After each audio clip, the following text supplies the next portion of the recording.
सार क्या है? जो भी बेहद के बच्चों ने ज्ञान लिया दादाजी से, ज्ञान समझा, उस ज्ञान का सार क्या है? 2 शब्द में बताओ। ज्ञान का सार है आप और बाप। बेहद के दादाजी की पहचान परख शक्ति। तो सारे ज्ञान का सार क्या निकला? सारे ज्ञान का सार क्या निकला?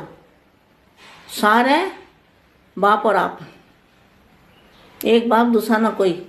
ये ज्ञान का सार है। जितना भी ज्ञान बेहद के बच्चों ने सुना, उस ज्ञान का सार है एक बाप दूसरा ना कोई, मैं और मेरा बाप। सभी बच्चों को बाप संपन्न बनाना चाहते हैं। संपन्न बनाने के लिए रोज रोज नई पॉइंट बताते हैं। तो माँ के द्वारा भी जो पॉइंट बताए जाते हैं, वो बेहद के दादाजी या नानू राम बापू जी वो ही बुलाते हैं मेरे से भी। तो कौन देता है पॉइंट?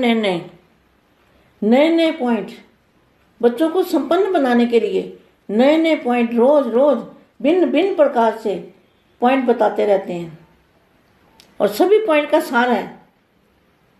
सभी पॉइंट का सार क्या है? सभी को सार में समाना है। सार है बिंदु स्वरूप। आत्मा क्या है? अति सूक्ष्म, सुई की नोक से भी बराबर, उससे भी छोटी, जो ना इन आंखों से नहीं दिखाई दे सकती। क्यों? आत्मा परम प्रकाश की बनी हुई है बेहद के बच्चों की। देखो, बेहद के बच्चों की परम प्रकाश की आत्मा है। तो जहाँ जो जीव जंतु मच्छर कीड़े मकोड़े होते हैं ना, तो इनके अलग अलग तत्वों से होते हैं। कोई अग्नि तत्व का है, कोई आकाश तत्व का है, कोई वायु का है, कोई मिट्टी का है, कोई वायु में पैदा होते हैं और वायु में ही खत्म होता है, कोई जल तत्व का है, जल में कीड़े मकोड़े होते हैं। तो यहाँ अलग चीज़ है 5 तत्वों में। और जो बेहद की आत्मा है, उनके अंदर बेहद का परम प्रकाश होता है। और वो प्रकाश यहाँ नहीं दिख सकता, अनुभव हो सकता है लेकिन दिख नहीं सकता।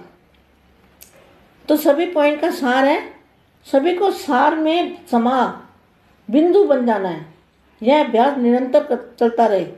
कोई भी कर्म करते हुए यह स्मृति रहती है कि मैं ज्योति बिंदु इन कर्म इंद्रियों द्वारा हर कर्म कराने वाला हूँ।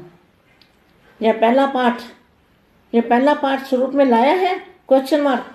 आदि भी यही है और अंत भी यही है। क्या? जब आदि में आत्मा निकली थी तो क्या था? बिंदु स्वरूप थी ना, निराकारी अवस्था थी ना। अंत में भी यही स्वरूप है।